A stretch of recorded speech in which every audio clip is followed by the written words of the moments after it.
People, they were laughing at me. People, they were even shouting at me. I said, never, never. Backward, never. Ever forward. Yes. So struggling is that the political achievement is that is to make sure that whether you are hungry, whether you are thirsty, and you have to go forward. Honorable Lukato, thank you so much for coming on Africa Speak, our show. And I think like your story is one of the resilient determination and really defied all the odds. So just before we dive into politics, I just want us to go back to the roots. You growing up in Anda village, back in Caprivi. So what was it like back then, and what values shaped the person that you are today?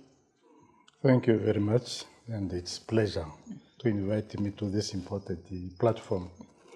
Yeah, definitely. I was born on 2nd December 1960 at the Anda area. So that Anda area is also combined of village in the district of Makanga. Makanga is a mini district. Apart from Anda village, you know, Anda, it produced even 2 more villages under Anda. This including Chivanga village and Chisozo village. So apart from those villages, we are still having more than 12 villages within Makanga district. So all those villages fall under Makanga district. So under where I was born, then that area, now Queensland village, I'm the headman of the Queensland village from the district of Anda. Yes, So the mainland is Makanga. Yes, from there, I attended my school at the Sibinda High School. Yeah, so which means that time when I was completed my school, I applied in the police force. Yeah, that time was the South African Police, SAP. Then from there, I came under Southwest African Police. Then Nampo, Namibian Police. So which means that before that, when I grew up as a young boy, I used to head cattle. Yeah, to look after cattle for my parents. Then I was taught to plow, taught to do village jobs. Yeah. Then also I was talented that I started playing soccer, athletics, and at school now. Before school. Before school. Yeah, before school. Okay. So what made me when I was still young, then I started my first school. Yeah. It was the church school, Seventh-day Adventist Church. Before I started to the formal school. So that Seventh-day Adventist Church was my first school. So the first missionary which came to Makanga, which under village 4, the missionary of Seventh-day Adventist Church, it was there. So after that, then during that time, after a formal school, then as I said, when I enrolled or employed in the force, Namibian police, become, and then after independence, I continued in the Namibian police for another 12 years. Yeah. So I want to understand, like because you were saying you were born in 1960. Yes. During that time, because during that was now apartheid time as well. Yes. So how was it back then, like you guys growing up, and did you experience this, like the colonial side, like, when you were growing up?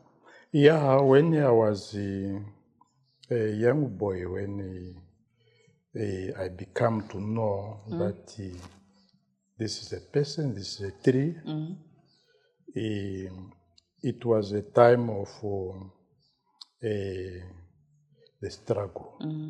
So the umbrella political party that time in the former Caprivi Strip was KANU, was formed.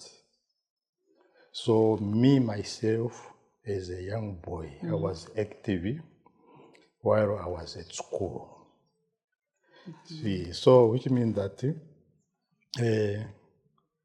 the environment that time, people were arrested, people were tortured, arrested, taken to South Africa. So my other family members, my cousins, brothers, and the other family members, they fled to exile, to Zambia. Zambia, yes. Yes. I remained at school. So it was tough time, but I continued with my school. Yeah. Then from there, after that period, then as a police officer, then political during that it ends there because I have to save people as a police officer, as a neutral police officer, peace officer. So you left the politics. Yes, that one was when I was too young. Before I joined the police. Yeah, so during that time when I was a police officer, I worked in both former Southwest Africa, Namibia, and also in South Africa. I worked as a police officer. In South Africa? In South Africa also, yes. Then from there, I worked in all regions of former Southwest Africa homelands. Today we call regions. Also the word homeland back then. Yes. So that time when I served as a police officer, my duties was to make sure that crime is rooted in all regions or former homelands. So I commanded a lot of police officers to make sure that the Namibian people, they have to live in peace. Yeah. So that time also I managed also to work in a foreign country as a police officer again. Yeah, on the missions. On the missions. Yeah, missions. Then while I was a police officer, my interested, political was on my heart. Yeah. Politics was on your heart. Politics was there. Yeah, so I said that, okay, let me continue. I'll see what I can do. Yeah. Then I continued with the Namibian police. Now, before I went to serve in the United Peacekeeping abroad, yes, I decided that when I came back, there's no way. I have to go back to the police now. To the politics. Politics. When you came back from peacekeeping, which country were you? I was assigned in East Timor, which break away from Indonesia. Oh. So I served also, in our headquarters was also in Darwin in Australia. Oh, okay. Yeah, so we also, we were settled also in Australia. Was that, okay, just sorry to cut you, were you serving the Southwest, the South African government by then, or like was it the Namibian government? No, it's a government, Namibian government. Yeah, so okay. no, it was from 2000. Oh. Yeah, that time. Okay, Yeah, I see. 2000. Served the Namibian police and the government of Namibia. Yeah. So when I was there, when I decided that when I'm done with my mission, then when I came back, I served also in some of the regions like Karas region, served in Hardap region, served in let me say Erongo region. Yeah. Then previously I served in many regions. Then in 2002 or 2001. Yeah. Then I was assigned to serve in Kavango region. So it was not yet split into two regions. It was one Kavango region. Oh. Then at that time is when I decided that a time before I decided. That time when they sent me there or assigned, is that time of dangerous UNITA. Oh. Yes. So yes. PLA. Because the intention that maybe they know that about my expert. So I served in Kavango region until everything was okay. So until the peace was in Kavango. Yeah. After that, let me say, on November 2002, December 2002, that was 30 December. Yeah. I decided to tender a resignation. That time has come now. Is there something that triggered it, or is there something that forced you to resign from police? Or did you have a plan that if I resign, I'm going to do this and this? My plan is to form up a political party. Why form up a political party? Yes. Why did you want to form up a political party and not join other political parties that were ready to? Thank you.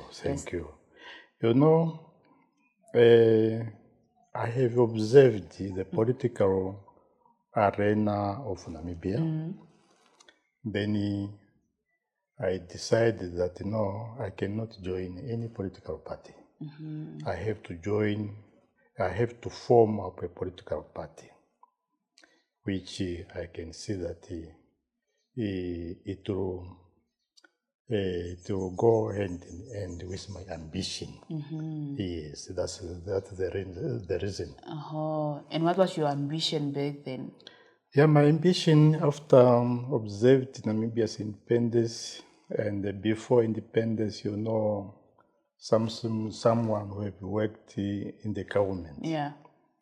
In the former apartheid regime, and also I pick up the history of the before even when the German Empire, when they were here, and also the the British. The British, they didn't stay here so long. Only, they just so for a while. For a while and Yeah. Then I see that, I have observed that politically achievement to make sure that the Namibian people, they deserve their resources, to benefit from their resources. Yeah, it was lacking there. The masses of this country, the masses, they could not benefit from their own resources. Despite that in Namibia, it's rich in all resources. Yeah. So I see that I have to fight for the better living standard of Namibians, all ethnic groups, including black and white, or all races of Namibia. See that only few individuals have been benefiting. Yes, that's why I've seen that, since I'm a police officer, I cannot participate in politics as a police officer. Yeah, because a police officer the duty is to save the Namibian people. Yeah. As a neutral. So that one, that assignment, I could say that, let me volunteer myself to save the nation, whether it will be difficult situation to mobilize the party in Namibia without resources. Me, I started that, I'll have to go for it. Then I started to mobilize the party. First, what I did, I mobilized in the Caprive Strip, which is formerly Caprive Strip. Yeah. Today Zambezi region. This is where I started. But before that, I started from my own village. And on my village, I started from my house to engage with my wife. That time you were married? Yes, yes. Then my wife, my children, yes, to mobilize them. That is the importance of serving people. Yeah. Yes, and then after my wife, my children, then the entire village, then I mobilized the whole area district in Zambezi.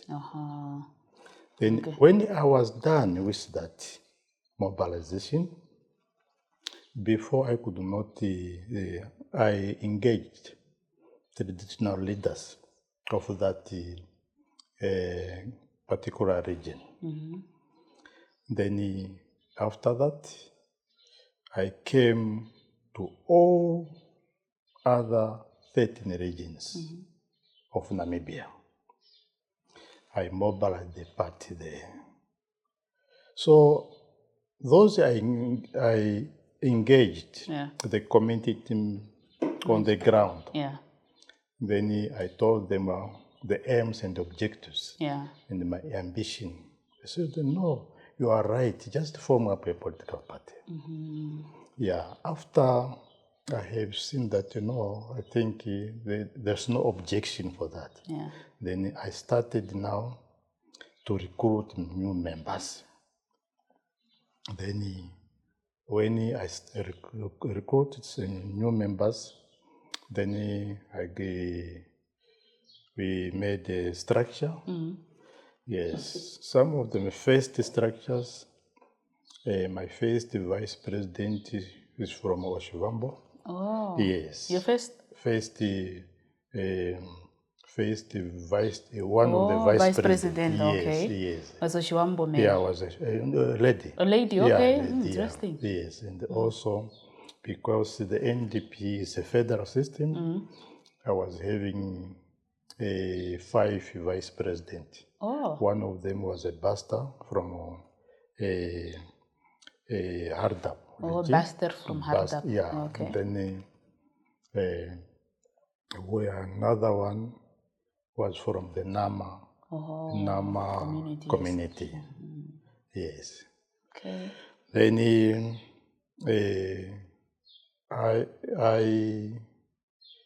I submitted the list or requirements to register the political party after I gained more members. Yes, after recruiting more members. That was in 2003. Yeah, that's the official formation of the party was formed on the 9th February 2003. Oh, 2003. Yes, 2003. So my first office where I operated in Nyuru Kumavuruma Township in Katima Muliro, in my house, where I have to operate as an office. Yes, with my family there. That was my first office. From there, I shifted, Dairy and Risero. Katonyana now Simon Mutumba. Yes, the police. Yeah, the police. Before Mutumba, just there, here on the corner, I was my first office. I was staying there. Oh. Yes, that's the second office then there.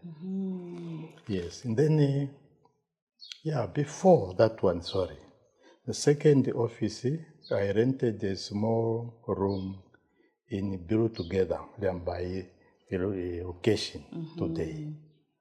So I operating from Rambai, Build Together, where I rented the office there. But then, Honorable, because you did not have your job, you resigned. Where was the income coming from by then? I forgotten. When I mentioned about plowing. Yes. So when I was a police officer serving, I was a part-time farmer, which we call, there is a commercial farming. Commercial farming, and there is subsistent farming. Another one. Traditional farming, local farming. How can I call it? It's a simple. Smallholder farmer. Like we were farming what? Or like we were farming, cultivating land, the land, and also on small stock. Oh. Yeah. Like small stock farming or small? Yeah, from a small stock farming and the cultivating of land. And most of that time, not many of people were on the animals. Yeah, so but small animals and also farming with a horse. Horse, yes. So you were not using like the plowing, the donkeys or the cow, the kettles like that? Yeah, the cattle. So we use the cattle the to ox, plow. yes. The oxen. Yes, we prime with those. Yeah, always when I'm off or on leave, I have to plow my farm, my field. So when I resigned, I continue to be a communal farmer. Communal farming. Okay, yes. That's the word. Yes. So which means that I live on when I harvest, the products I sell. So I sell products to buy something.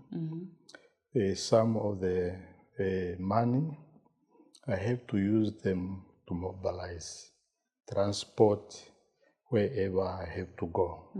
So that time it helped me that my car was also helped me. You had a car back then. Yes, to move around. That's why I managed to cover the whole Namibia. Yes, so which means that I live in a communal farming. So that's how I started. Whether it was difficult to save money, you see, sometimes I couldn't, I found out that I'm at somewhere mobilization. Yeah. Maybe I could eat once per day. And then when I see that to reach somewhere is too difficult, I have to walk. Oh, difficult with the car. Yes, yes. So that time I leave the car because of the challenging of sometimes the fuel whatsoever. Fuel is done. Yes. So I have to use taxis so that to manage to reach somewhere. So that's how I was mobilizing that way. That it was a difficult situation. So after submitted, before that, after submitted my application with the Electoral Commission of Namibia, ECN, after the formation of the party officially was 9 February 2003. It was only approved by the ECN on 2004. It was officially registered on the 22nd October 2004. But it was submitted in 2003. Yes. Oh, and then it got approved in October the next year. Yes. Wow. Yes. And the delaying there, it was NDP was first formed as a Caprivi National Democratic Party, CNDP. So they could not register it on Caprivi National Democratic Party. Then after consultation each other, then we removed Caprivi so that it can be a neutral to all races. So like back then, were you trying to save the Caprivian people? Like for the party was mainly focused more on the Caprivian strip? Not really. I can say CNDP or Caprivi National Democratic Party, how it started. It started like Ovambo People's Organization, like KANU, Caprivi National, Caprivi African National Unit. So it's on also CNDP, is how it started. After I realized that it's not accommodate all ethnic groups. You remember? Yeah. That's how we removed the Caprivi and living with a National Democratic Party. Yes. Okay. So that no tribe should complain that this party is only for Caprivians, yes, for this. So now I want to know, like, what happened to the political umbrella that existed in Caprivi before, that was serving the Caprivian people, that you were also part of? Like, how did it disappear? How did it die? Okay. The KANU, Caprivi National Union, KANU, which was formed by our parents, brothers, whatsoever, which was led by founding leaders, the hero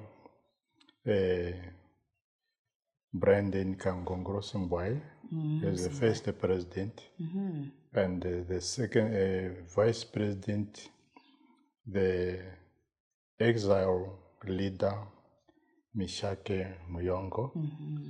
Yeah, that is Kanu. Okay. So Kanu went into exile. They met with leaders from Ovambo, People's Organization OPO, which became SWAPO in Lusaka. That was 1964, 65, if I'm not mistaken, is where they met in Osaka. So it's known that there was a major agreement with those two organizations. The two organizations, yes. Okay. And also, when the father of the nation became the president of SWAPO, then exile leader Mishake Muyongo became a vice president of SWAPO. That was the agreement. That was the agreement there. During now apartheid time. During was apartheid in Lusaka, Zambia. And at that time it was in northern Rhodesia.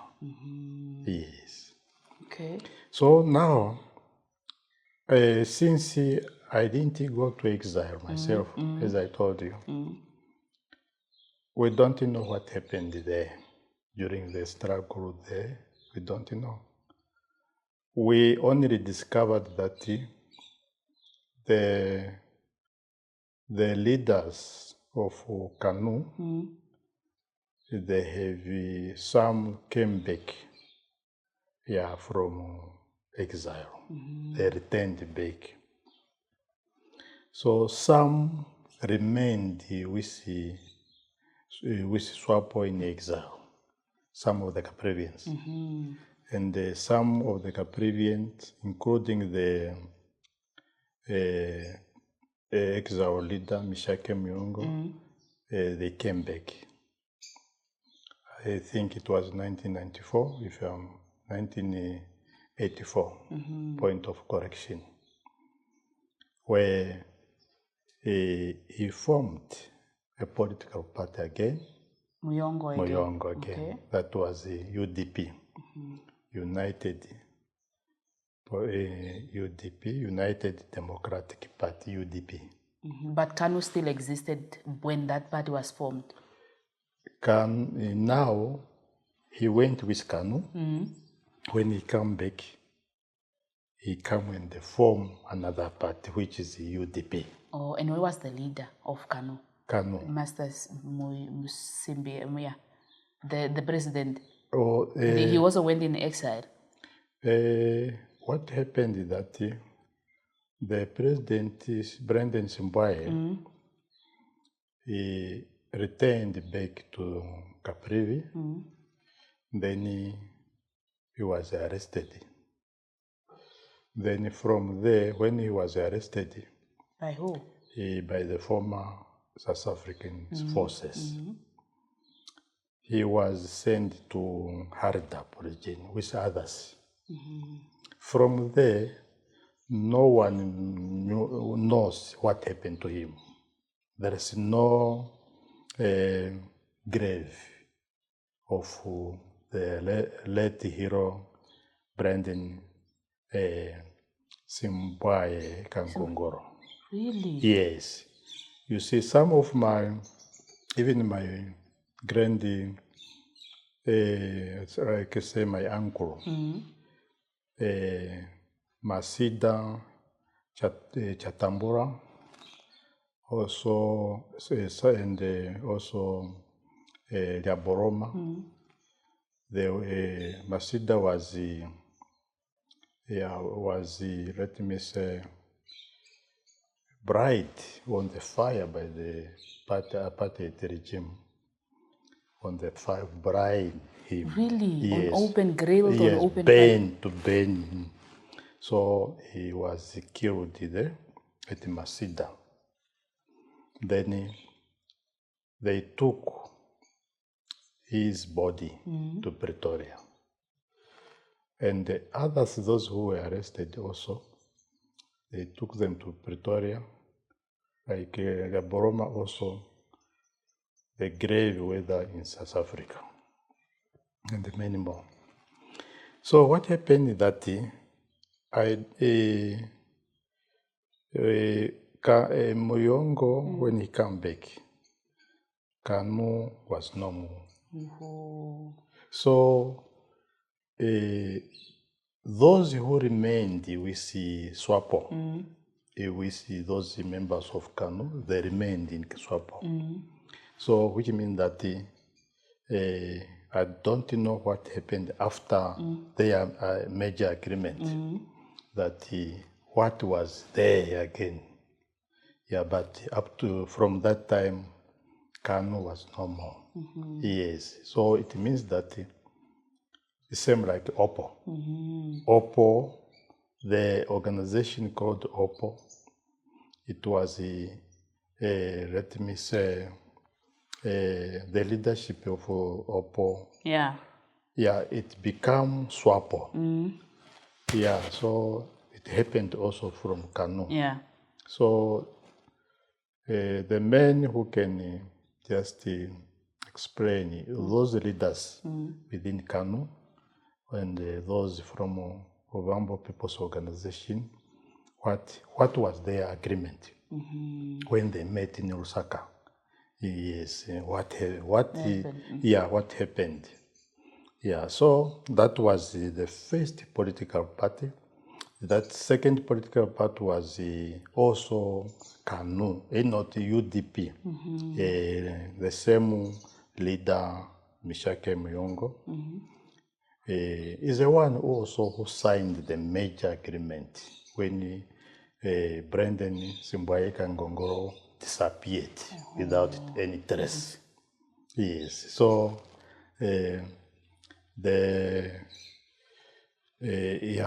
then which means that the third political party in that respected region to be formed, it was CNDP.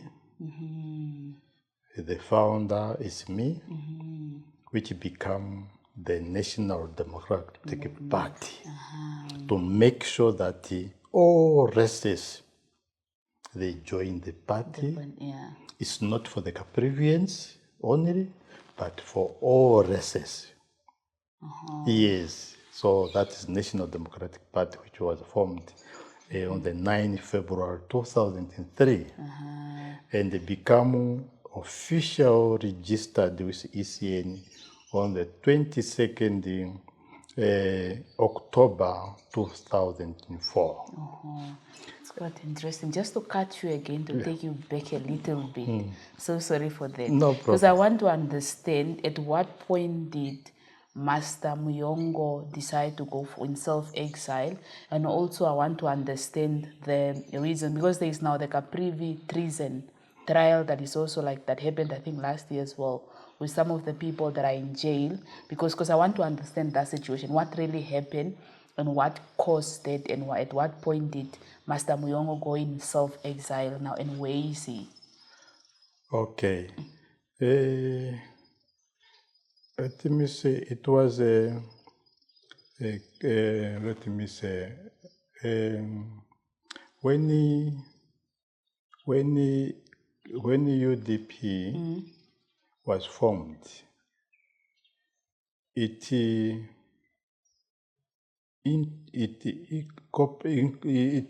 incorporated with DTA, with the late Derek Maji as a chairperson.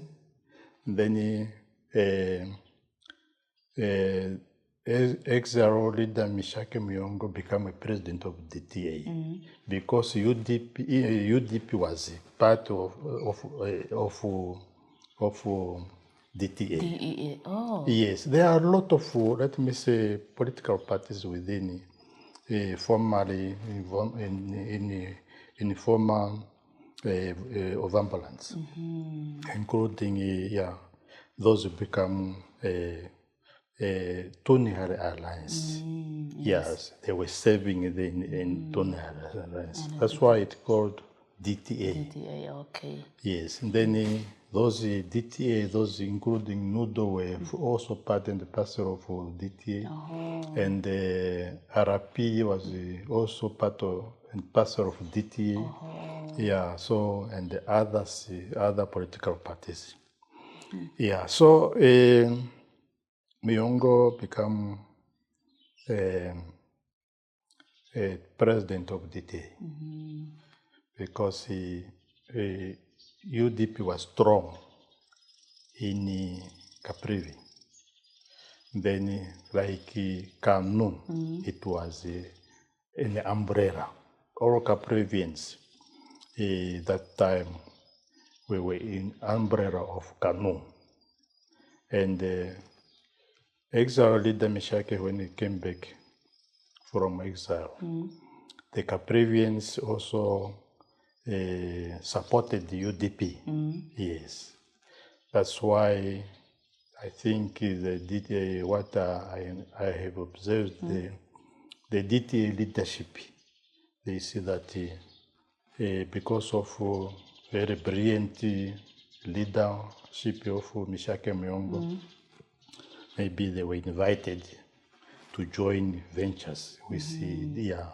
So that's why he became a president of DTA. From there, I don't know what happened about the crisis which happened in 1999. Yeah, so when I discovered that within DTA itself, maybe there was something, maybe a misunderstanding there whatsoever. I discovered that UDP was taken back from the DTA. DTA. Yes. And then the leader of UDP took the UDP back in Caprivi. In Caprivi. Yeah, so because when it happened that time, I was serving in Irongo region. No. I was in abroad. Oh, yes. Okay. I don't know what happened. Even in the state of emergency, when it happened, I was abroad. So the arresting or torturing whatsoever, state of emergency was happening was there. So there was a state of emergency? Yes, in Caprivi. Yes, after the attack. Yeah, so I was not in the country. Yeah, so I see. Yeah. Yeah, but do you guys know, or like how does it affect? Not really how does it affect, but are you guys told the stories, like especially now in Caprivi, of what happened on that day that caused the people to be arrested and those ones that are actually in jail right now? Yeah, it was, what I can have catch there, it was, there was a Caprivi Liberation Army. They say that it was a part and parcel of UDP. So in other words, it was a Caprivi Liberation Army, which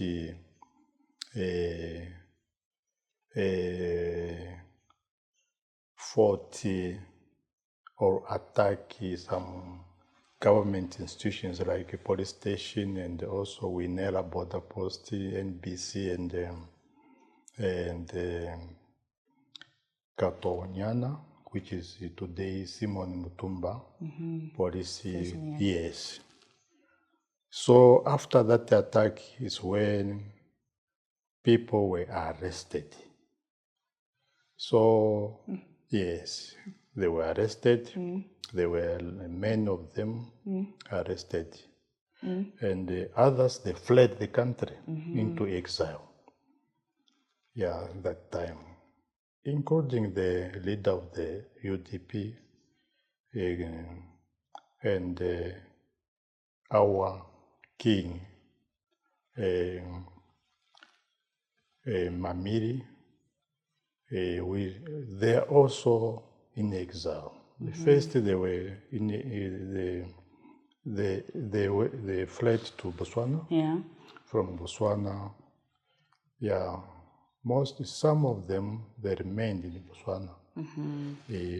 Now, currently now, the leader and the king, they are in Denmark. Yes, they live there, yeah. Interesting. Yes. So now it's actually nearly, I think, about 20 years since you started NDP. Yeah, now it's 21. 21 years. 21. So, and you know, you did not have many resources, you did not have the recognition or the political connection, or like, you know, for you to keep on really pushing. But like, are there any moments where you felt like, no, man, I have to stop? Like, let me just stop this whole political journey thing and maybe look into something else? Or like maybe what kept you moving up until now that you actually managed to get one political seat in parliament for the very first time? Thank you so much.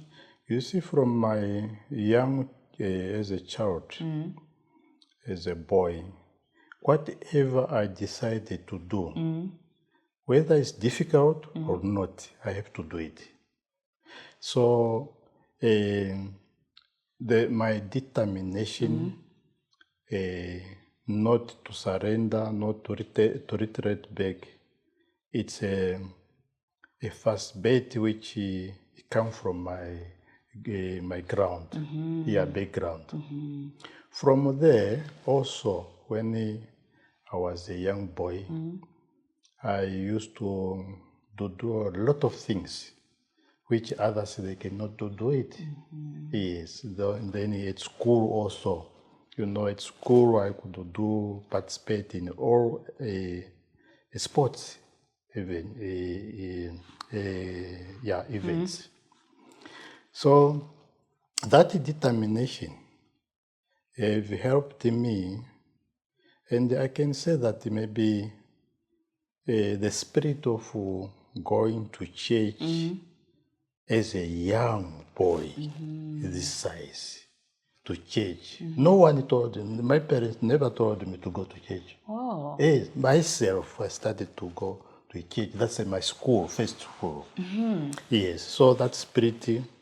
Then the second spirit, you know, when I was trained as a police officer, then it added value again. Oh. Then when I was, I was trained with different training courses within police, and even trained while I was in police. And then I have also attended a military academy as an expert. Yeah, so that spirit, you know, during those training whatsoever, I could run. I ran faster, like when I was in school. Yeah. And others, they cannot run. Yeah, so even now, I still do sports. Really? Yes. Okay. I can play soccer, I can run. And, you know, when I was overseas, the first police officer within the United Nations to organize a 52-kilometer distance run. Wow. I organized it in overseas. Really? Where thousands of nationals participated in that race. Wow. I was the organizer of that, and I participated also. Yeah, so then when it comes to the as a political situation. Since my parents also informed me, they have taught me that whether if you do things, do it and don't say that this is difficult, I can't do it. Yeah. So that's why I could do everything. And if I decided that I will do A, B, C, D, you can tell me that, oh, please, don't you do this? I say, no, I have decided. And I will never, ever, let me say, change my mind. I have to do it. So that spirit helped me that to form up a political party is not easy. To register a political party as an independent political party is not easy. It involved resources, it involved energy. If you don't have energy to walk, like let me say from Oshakati, you can walk up to, let me say, to Rundu by foot. Sure. Yes. I could I could walk in this. That long distance, Yeah, long taking distance. days. Yes. My aim is to mobilize wherever I have to sleep. Yeah. And then mobilize. The next day I continue. That's how I manage to mobilize people. Wow. Yes. Then again, which means that the other things which made me not to surrender. To surrender, to give up, yes. Yeah, to give up. Is that I see that the main issue is that if I could continue to fight for the better living standard of Namibia, I could only do it through political. And that's what I have been done. I could not get any single cent from the state whatsoever. Yeah. Yes, but I continue. Politics, you know, it's not an easy thing because that's why that many politicians, they have failed to do so, to continue, because if your mind that I want to become a rich billionaire within 24 hours, Yes. you won't make it. Yes. So it's a long journey. Also, the step which I taken, you know, the Israels in the Bible, when they were in a foreign country, Egypt. When they were there, those Israels, they were foreigners in those countries. Then it was difficult to take them from there. But God used Moses to go and free those people from from the Egypt, yes. Egypt. Then Moses did that. It was a long journey from Egypt to Canaan. It was tough because God talked to Moses that he informed them that if they are going to disobey my laws, they will never reach Canaan. And what God had promised that is true. About, let me say, billions of Israelites, those who were freed from Egypt. They died in the way. But before they died, God informed Moses that informed them that they must look and see Canaan. They saw Canaan. Canaan was there, but you are not going to reach there because you have disobeyed. yes. Those who entered Kenya is only those who were born on the way. Only 2 men, if I'm not mistaken, or 3 men reached Kenya. The rest, they never reached there. So they become that maybe they were suffering, they compare the time when they were in exile. Yes, so those 3 men or 2 men, those who reached in Kenya, they did what they did, that's what I did myself. Yeah, first betting that my aim is to achieve. My achievement is that, the struggle was long and it was bitter and bitter. And I could face a challenge, struggle. I sacrificed myself. Yeah, I got a lot of discouragement from people whatsoever. Really? Yes, a lot. I said never, never. Backward, never. Ever forward. Yes. That's the spirit. People, they were laughing at me. People, they were even shouting at me, insulting at me. Really? Yes. I told them that I'm going to reach. I know my goals. My goals is to make sure that I reach the standard that since for this struggle where I've been fighting for the Namibian people, to have a better living, because Namibia's rich. We were not supposed to be in this standard that we are still having the masses of Namibia who are suffering while Namibia is rich. That's what encouraged me. So what are some of the challenges that you experienced during the way in the 21 years of you being in politics, and maybe the sacrifice that you made throughout the journey? Yeah, definitely. Yeah, the challenge is there. The main challenge was a lack of resources. I could not get any assistance from whether local or foreign. So the main challenge was resources. So there was no resources. That's because any struggle, if you don't have resources, you face difficulties. And if you don't have someone to back you, to support you, you will have to face a difficulty.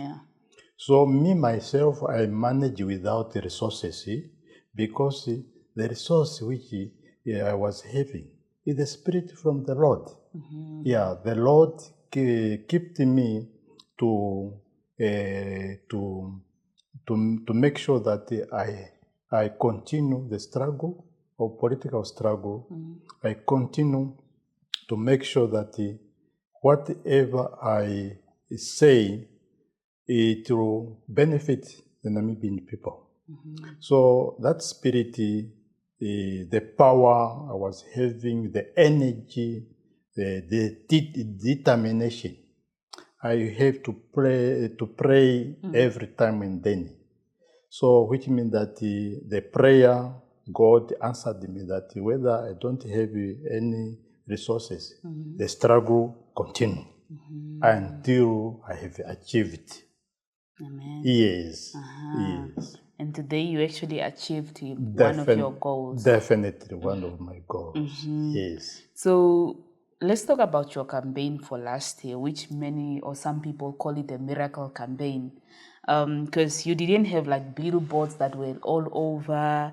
You did not hold big rallies, and but yet you managed to secure a seat in parliament. That's a lot.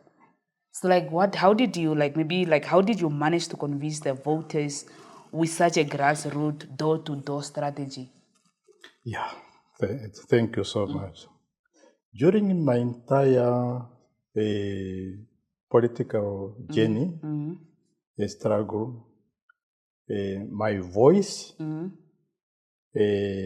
which I held, let me say, press conference, press release, and also door-to-door mobilization during the past years. That was the strategy which I was having. Then also the media covering. And like you, as a media. The media also, my messages were very, very at the standard. That what I'm fighting for is for the reality, and it will benefit all Namibian people. That message, it reaches from corner to corner, both in Namibia, Africa, and the world at large. Then from there, last year, the strategy I used, it was perfect. Yes. Because what I did, I started to make the strategy that all corners of this country, our members, we must use door-to-door campaigning. Then after I came back from South Africa, when after observing and the production of printing of the ballot papers. Yes, you know, it was 20 days, 21 days left to the election. Before the election. Yes. Then my main strategy there, I launched Guerrilla war campaigning strategy. Okay. That one, it helped me and the NDP. That one, it was covered in the whole regions of this country and also outside. So, you know, guerrilla war strategy of campaigning, you have to reach, let me say, if I'm in the bus, I have to campaign there. The message, I have to give the message. On the gathering, whether it's a family gathering or a funeral gathering or whatsoever, you have to give the message.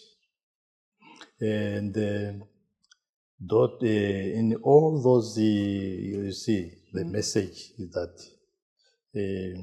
and the party manifesto, when I launched also in Windhoek. You know, remember? Yes. Yeah, I launched the party manifesto in the capital city in Windhoek.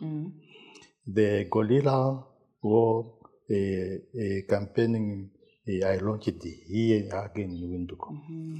The only party, the party list, which was I launched in Katima.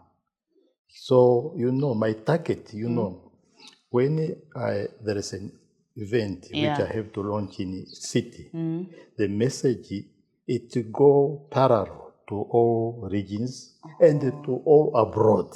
The message, it goes. You see, because this is the capital city of Namibia, and all nation races, they are here. All tribes, they are here. And which means that the neutral of the launching the many, it will accommodate everybody. And also, NDP is a federal system which accommodates all races of Namibia and all structures. And it's a first political party to endorse gender equality, let me zebra style for the party list. Okay. Yeah, it's a first political party to endorse. Yes, that one also, it helped that, you know, the value. Yes. Then from there, you know, that 21 days guerrilla war strategies, it was a miracle campaign. So the people of Namibia, all races, they could see that the importance of NDP, the importance of Lukato. What is Lukato saying? After 20 years, he's still struggling. Yeah. So, which means that I can say that I can even compare myself with the late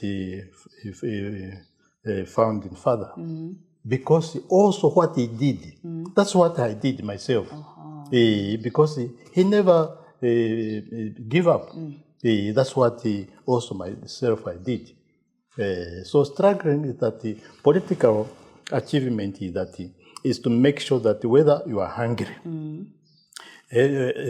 whether you are thirsty, and you have to go forward. You have to push. You have to mobilize. You have to make sure that you are fighting for the better living standard of all races of Namibia, because the masses of this country cannot continue to suffer despite a rich country with a small population of 3 million people. So when I see that we have a rich country, that products whatsoever, I want that all Namibians, they have to benefit. Yes. So I continue to fight and fight for the better living through that message. So that's why it helped me. I think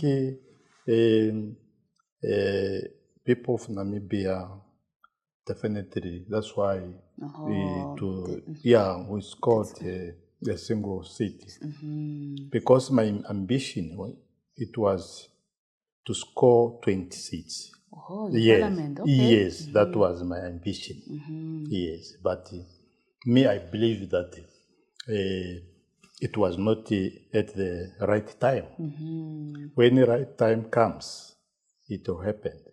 That's why I say that when I formed this party, it was difficult.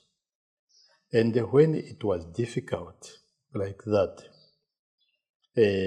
lack of resources whatsoever, I could not give up because there is no resources. But I continue the struggle, until God answered. So God answered through the Namibian nation, those who have casted their imported votes for me and for the NDP. And those who have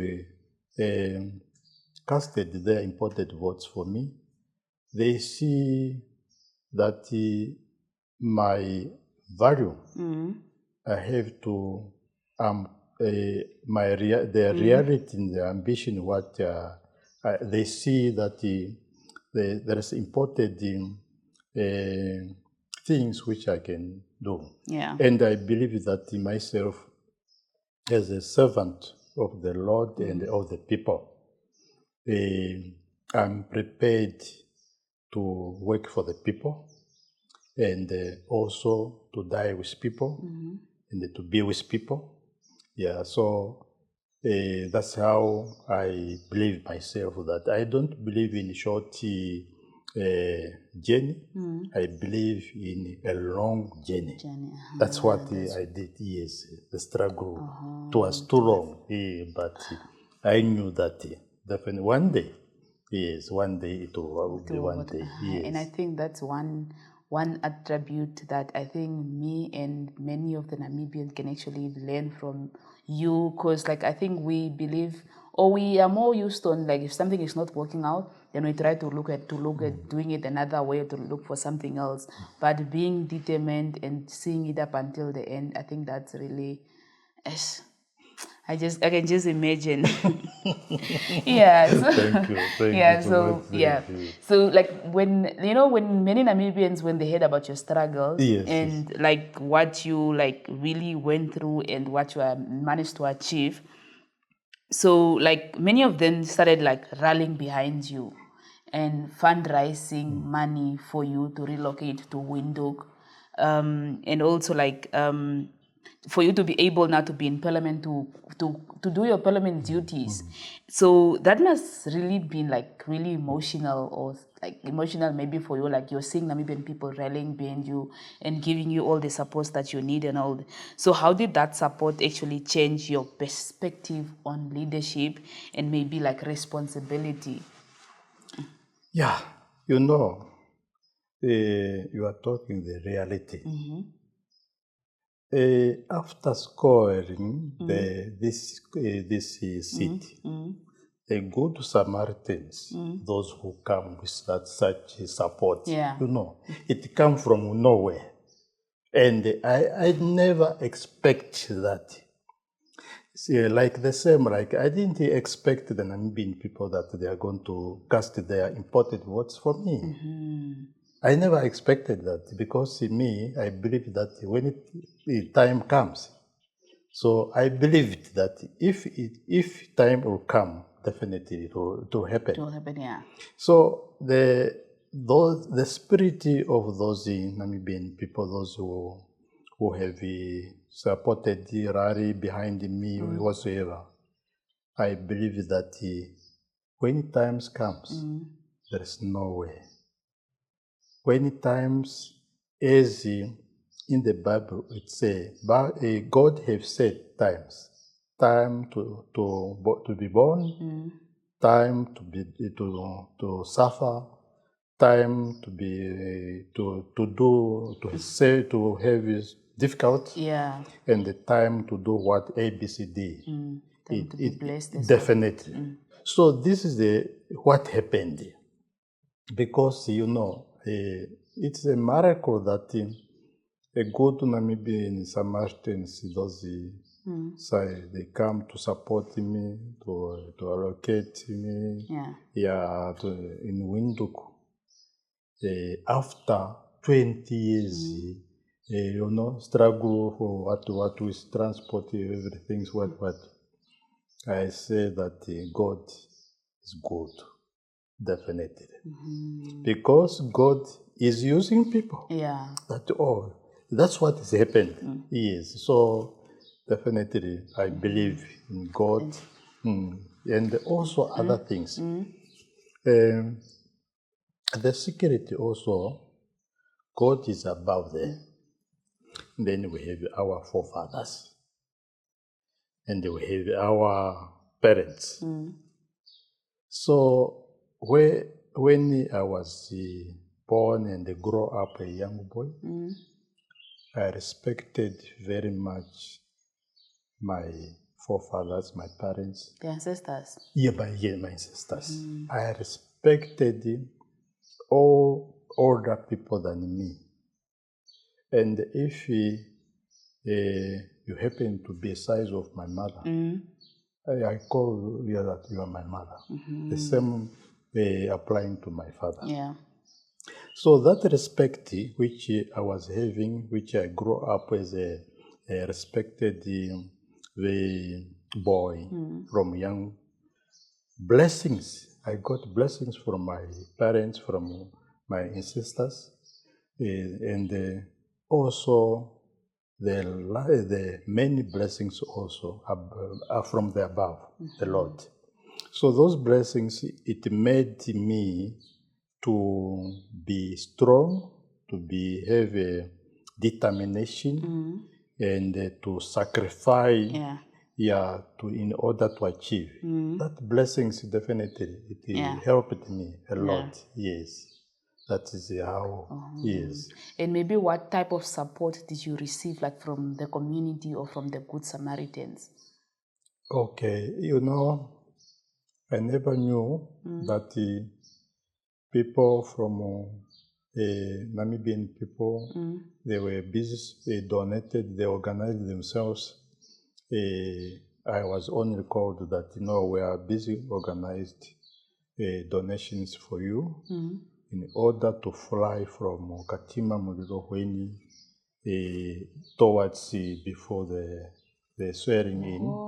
Yeah, that's what they did. That they said that that time where you have to fly, we are going to pay for your ticket. and also we are going to pay for your accommodation. Then that is how they are busy, and they are still continue to to make sure that I don't have to suffer like maybe food, like yes, and also taxis sometimes. Yes. So you know, I can't believe, but I believe it because I believe in God. That when time comes, it happens, and that's what is happening now.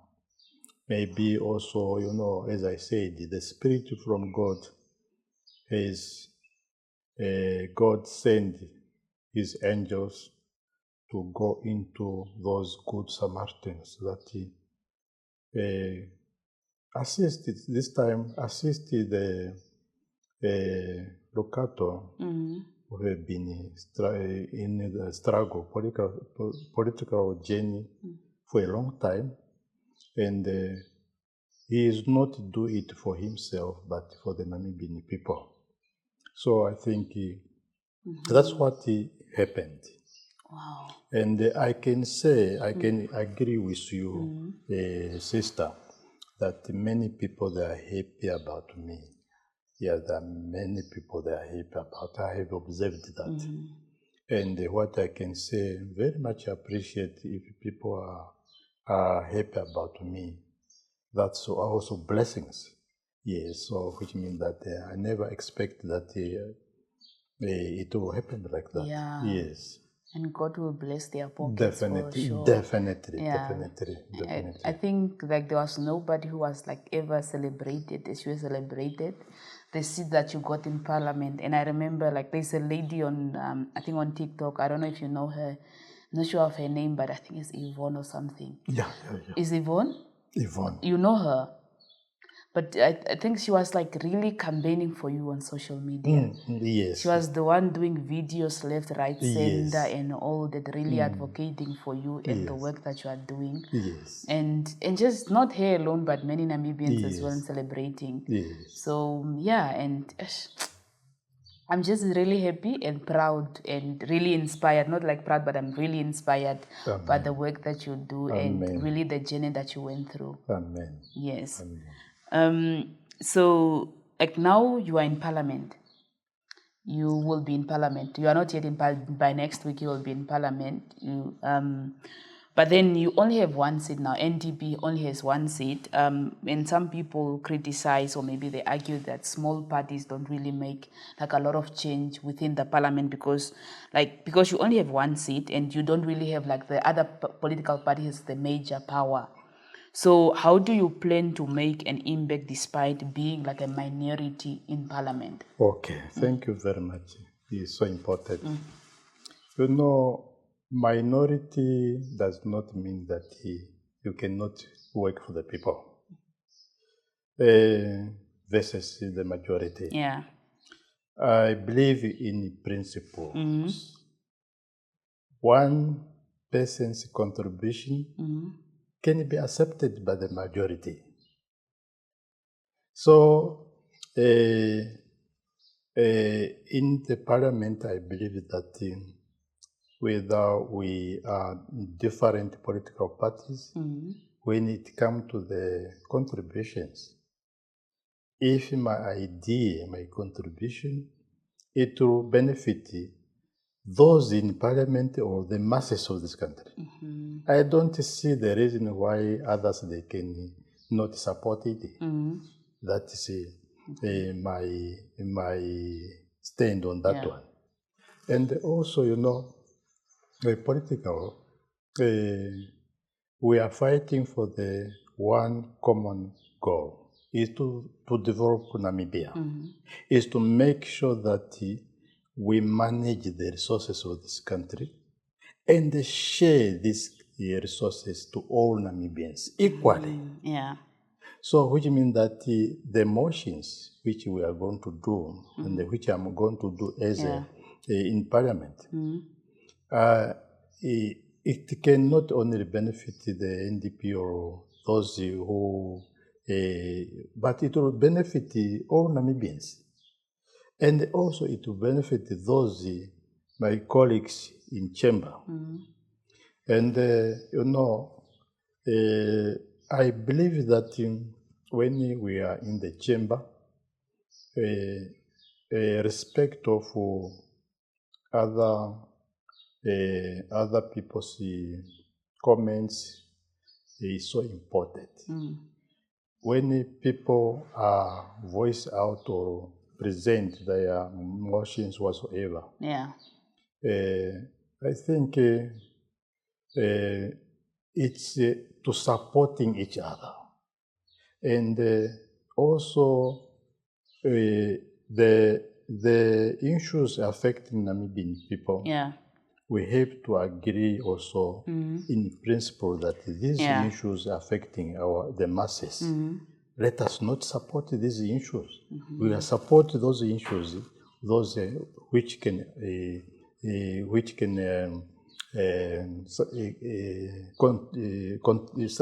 contribute or which can benefit the masses of this country. So I don't believe that if you are the majority, there is a majority, a so-called majority or minority. You cannot make a change. You can. Because if you are wise enough, your ideas, you are open, like myself. I worked with the United Nations. Before that, I have been a police officer with a leadership policy.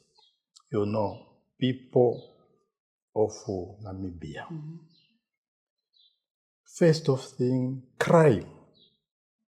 I combated crime to save the people and the property of this country, people of Namibia.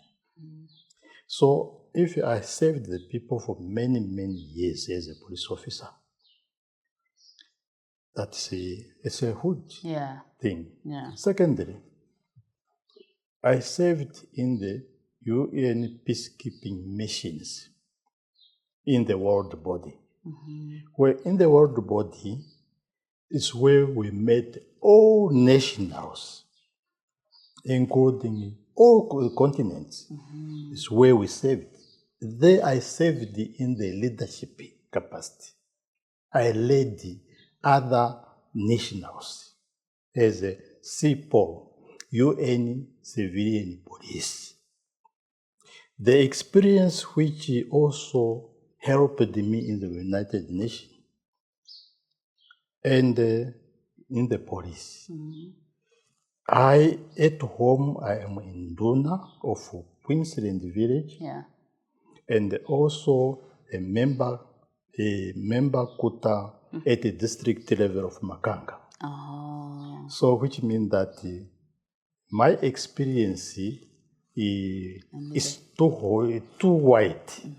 Yes, so I can make, let me say, my contribution, I can make contributions in the chamber. You have already proven yourself. Definitely, yes. Okay, so you speak a lot on ensuring that Namibian resources are shared equally among the Namibian people.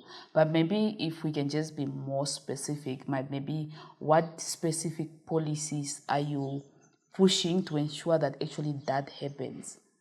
Okay, on the resources of this country, we are going to make sure that I introduce a motion to make sure that how we can manage our resources. First, we have minerals, we have everything.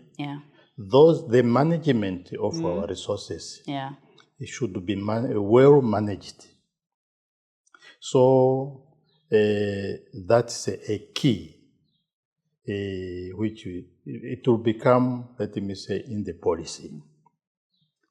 So the management, that's including that those who should manage the resources, there should be a guidance, a law, which protect our resources. not to be misused. And also, my aim is that,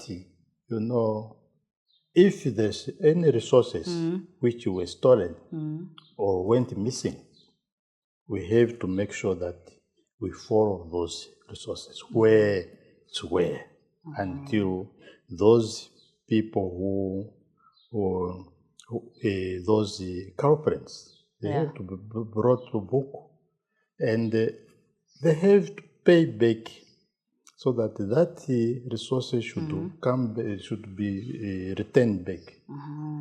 Then also, apart from that, before the independence of this country, there were laws which were regulated by the former regime, South African regime.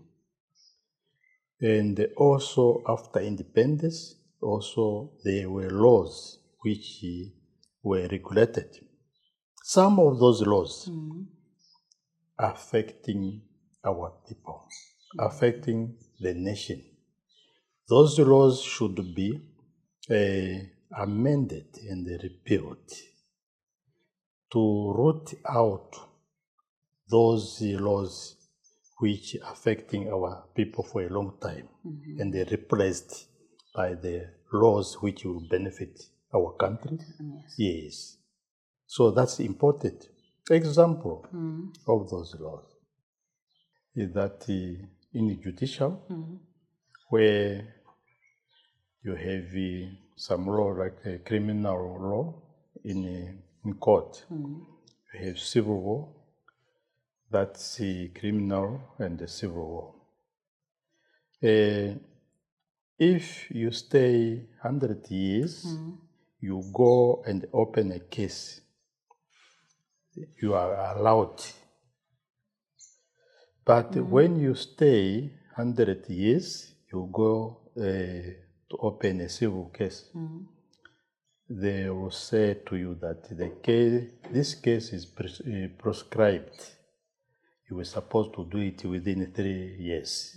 You see? So it discriminates. Yes, because you lose everything because of that law. So we have to change it to be equal to that criminal cases. Yes. Okay. So many of Namibians, they suffered under that provision of the law. Yes. Okay. Yes. All right. So your party originated from the Zambezi region, and that's actually also a part of Namibia that often feels like it's overlooked in national politics. So what are the biggest development challenges that are facing the region, and how do you plan maybe to address them? Okay. It's a shame that that particular region is still having a ghost region with no development, a ghost town with no development. What I mean is that, there's no a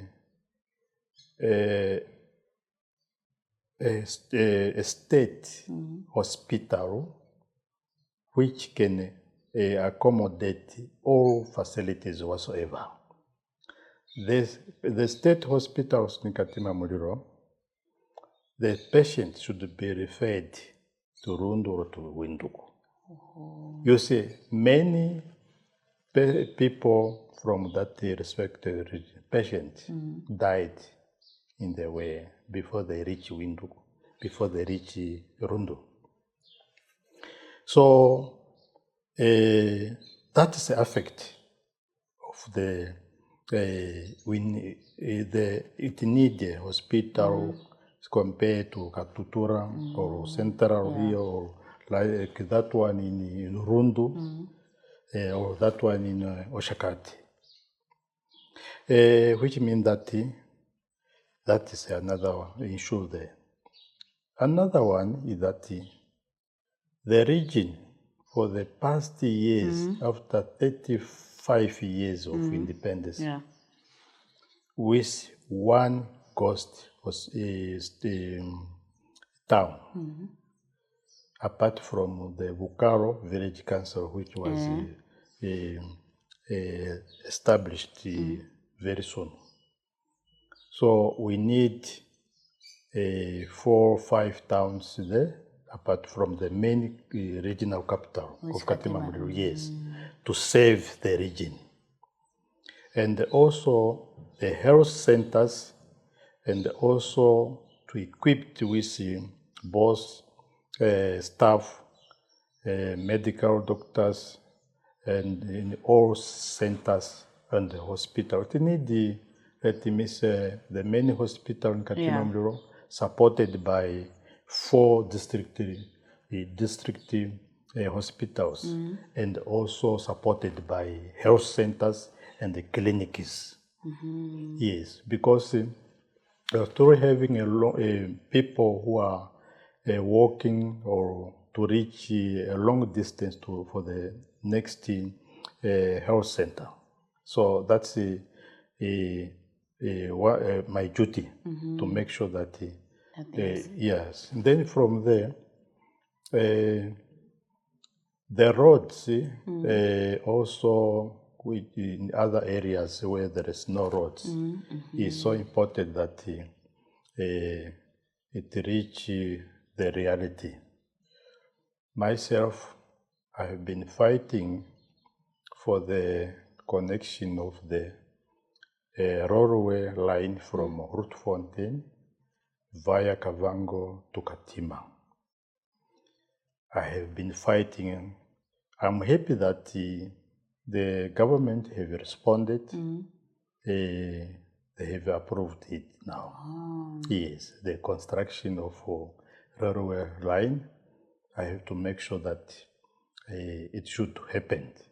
Yes. So you see, if that region have a railway line, it will also connect to Botswana, neighboring country, and Zambia, and the development of that. It's to save the people of that region, because you see, transport expensive also. People without money whatsoever, they will go for the cheaper transport, like a train. Yeah, yes, it's cheaper. Yes, and it also is very safe. Yes, and then also I'm looking for the, if you have heard about crime, higher rate of crime in Caprivi or Zambezi region. So it's rising. Yes, too high. Thieves are stealing cattle, animals, day and night, crossing from Zambia.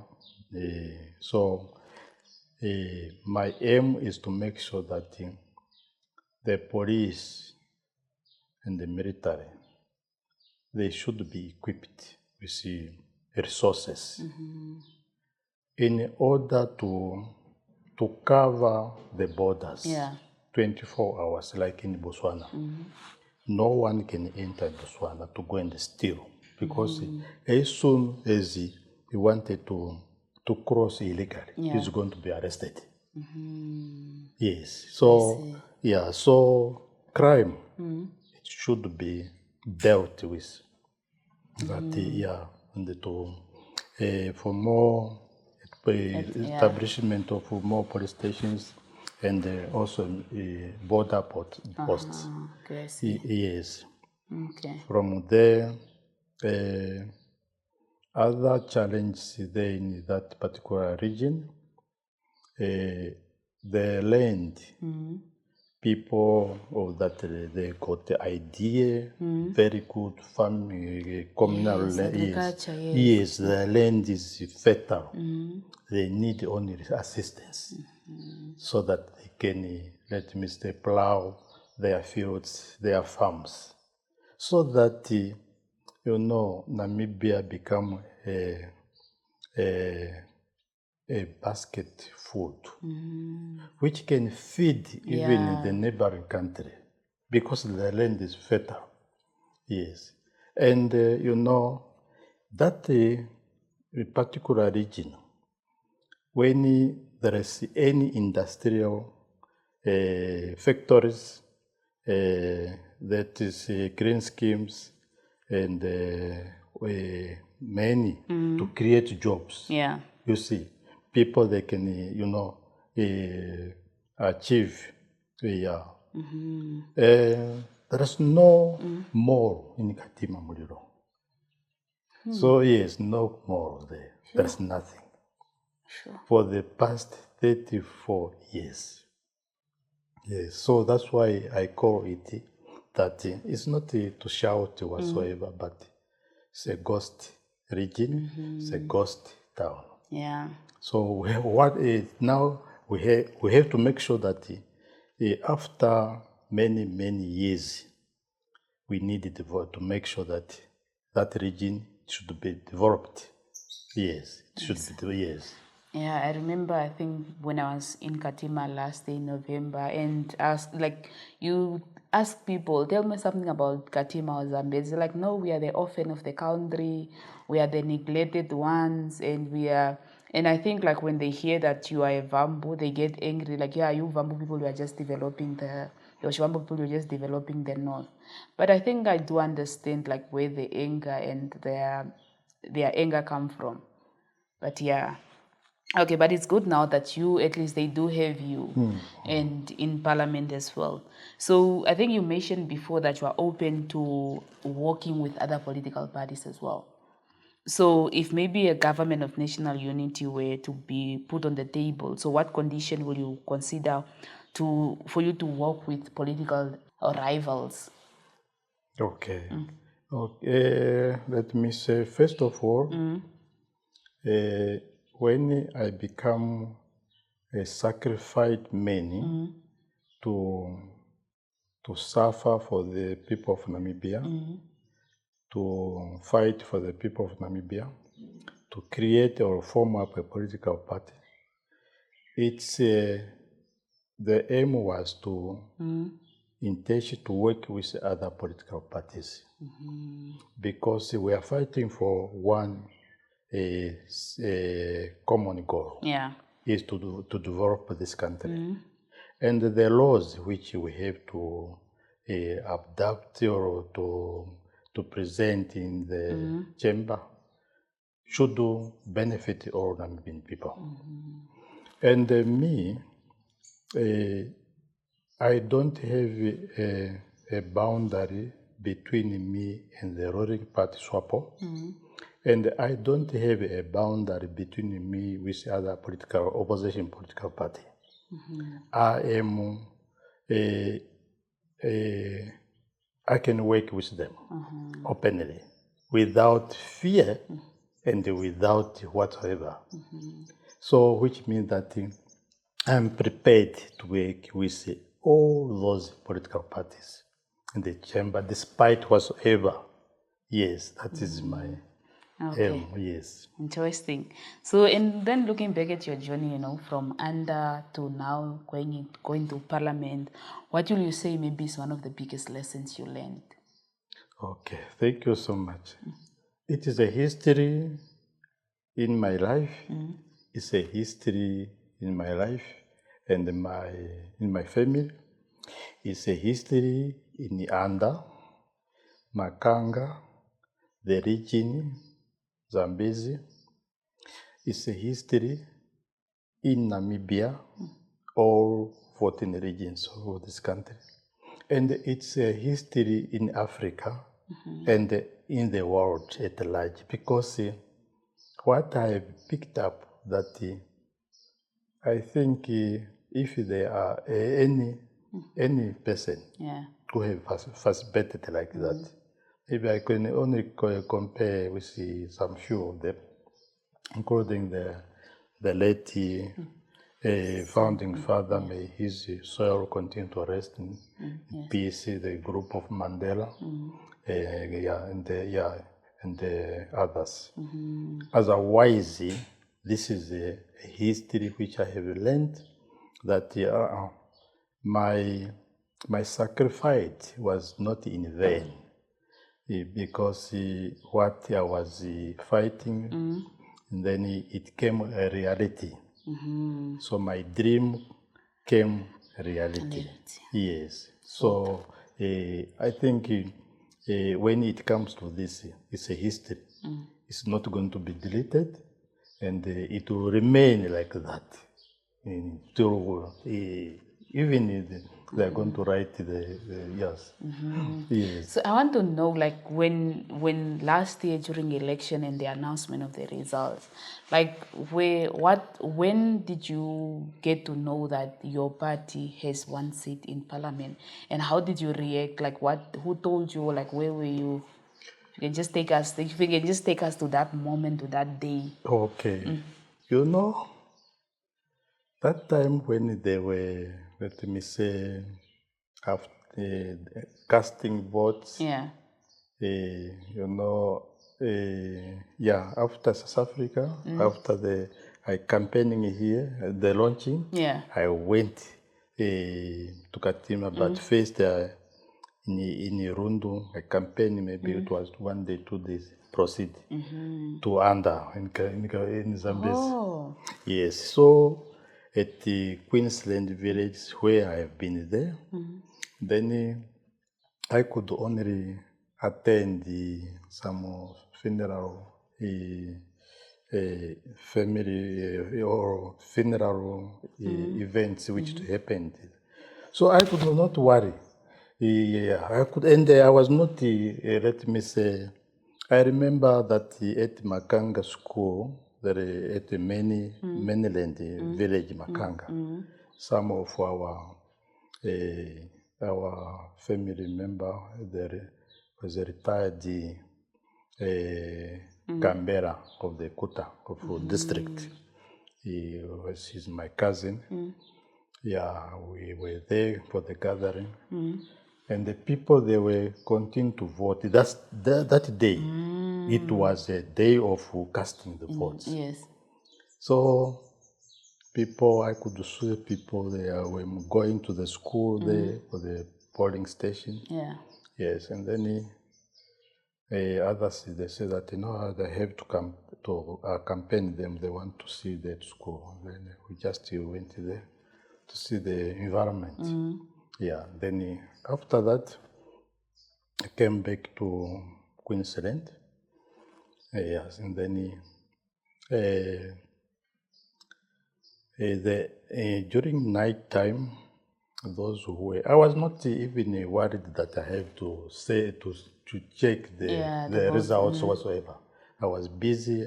Only what I could do news. I don't miss news. Yes, TV. I don't miss. Yes. So I discovered that in the early morning, then people called me that, hey, you are doing very well. In all 14 regions, you are not losing it. You are doing. Sure, no, it's fine. We will see what's going to happen. Yeah.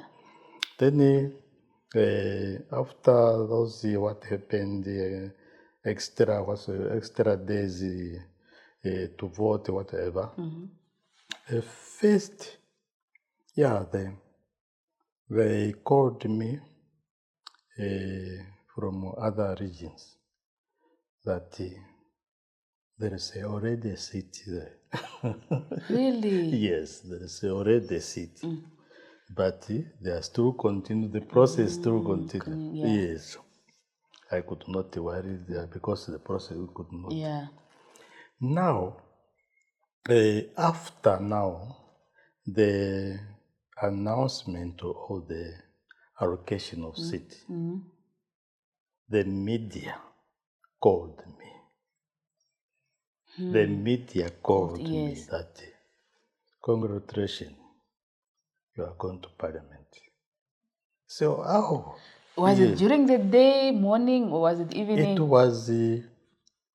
It was during the allocation of the seats. It was done in the morning. Yeah. Yes, it was during the morning time. Yes.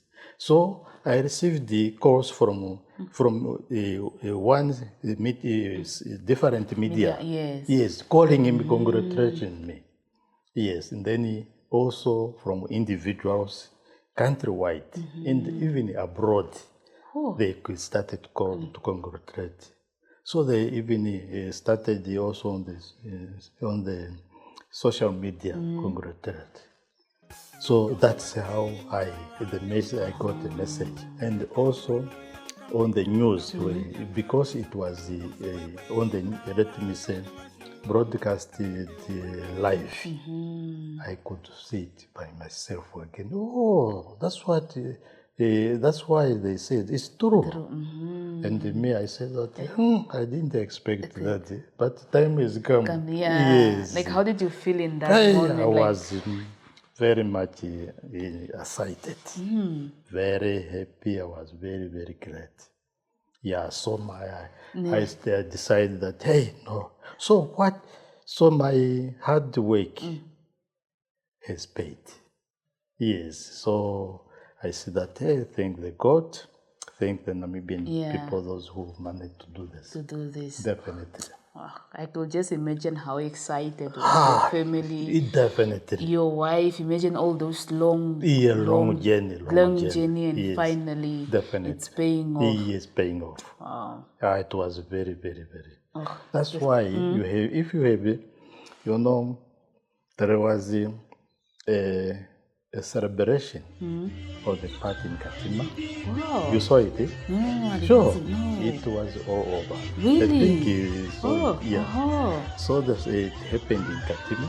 It was cool. You can check it. It's it is there. Okay. Then the second celebration was my birthday, which was supposed to be celebrated before that. So it was at Queensland. Yeah, my birthday. Yeah, so hey, they were a good event those. Yes. Okay. So they could see the whole country and the whole, even the world. Yes. When people from Pakistan, they called me live on the, on WhatsApp. Yes, on the WhatsApp, congratulating me that. They were just, like, we are supporting, there are a lot of them supporting NTP, you have won. Yes, people from United States of America, Australia, and the other countries like in Botswana and Zambia, they could call me also. And the West part, the Namibian nation, they definitely. Everybody was celebrating. There was a celebration. Everybody was celebrating. Everybody, yes. Oh. Yes. Wow. Yes. That one is a history. Yeah, it's a history. It's really a history. Yes. It's really. Yes. Okay, just to end off our interview or our discussion, what is your message to the Namibian people, the African continent at large, and the people in the diaspora? Yeah, let me say, I thank my family members, my wife, and the family members, relatives. I thank the Namibian people, those who have casted their important votes for me and for the NDP. I thank the media who have played also a very big role to send out my message and also to broadcast and publish the message. My long journey or political journey without media also, I could not do it. I could not make it. The media is so important. From there, I thank all those who have supported me, sympathizers, members of the National Democratic Party, NDP, the structure of the NDP, those who has assisted me, let me say, if you have a structure, those who have played their role, I thank them.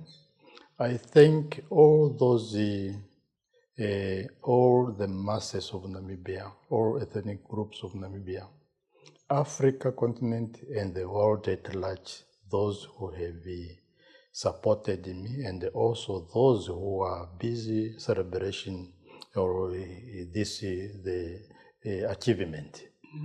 And also, I can say that the struggle was so long and bitter, and because of determination to believe that the journey will end. So, which means that it was not easy. So, my sacrifice for the struggle to make it the spirit which comes from the Lord, which I believe that everything it can happen if prayer put God first. So it helped me. So, and on this platform also, let me thank you very much that, for the past months or weeks, we could do it, but it happened because of commitments. Yeah. But I'm very happy that today I'm here. Yes, same here. And I didn't want to disappoint you, the media. And very much that I believe that I see that you trust me, Yes. and you see my vision, and definitely I very much appreciate. Okay. Let me thank the Namibians, Africa, and the world at large by saying, may God bless Namibia, Africa, and the world at large. Amen. Thank you so much. Yes. And I think from today's discussion, one thing that echoes is being determined and believing in your dreams beside all the tribulation or all the discouragement all over, but just being really believing in your own dream and seeing the reality of it. So thank you so much, I think, for the inspiration and for the lessons that you have taught us, and I think the Namibian people. And we're just looking for your journey ahead and just looking forward to what you have in store for us. We are looking forward to seeing you in Parliament as well. And thank you for coming on Africa Speaks. We are so honored to have you today. And we just hope that your doors will still be open for us to come to you whenever we want to speak to you. Definitely. Yes, so thank you so much. Thank you so much, Honorable. Pleasure. Yes. Thank you so much. All right, thank you. You are welcome. Thank you so much. All right. Okay. So I think we have come to the end of our discussion today. And as I said, one thing that anchored into this discussion of our today is the spirit of not giving up and believing in your dreams beside all the discouragement and everything, but just seeing the reality of it. So thank you so much for watching up until this end, and see you in the next episode. Thank you.